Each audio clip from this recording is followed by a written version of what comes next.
গোলাপজল ready হৈ আহিল, চাওক এতিয়া কিমান ধুনীয়া লাগিছে।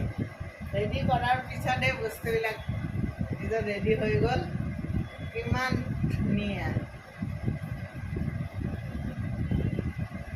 এতিয়া পিন্ধিলে কোনোবাই অশ্লী গোলাপ বুলি পিন্ধিলে আচল গোলাপ বুলি থাপ মাৰি নিনিলে অলপ চাওক কেনে ধুনীয়া এই গোলাপ ৰেডি হৈ গৈছে, ৰেডি টু ৱেৰ। মজা লাগিছে। ৰেডি টু ৱেৰ 5000 এইযোৰ। 5000 টকাত আপুনি এই কাপোৰযোৰ কেঁচা পাটৰ কটন কেঁচা পাটৰ এই কাপোৰযোৰ গোলাপ ফুলৰ হেভি গোলাপৰ এই কাপোৰযোৰ আপুনি ল'ব পাৰিব। যিটো নাম্বাৰ দিছোঁ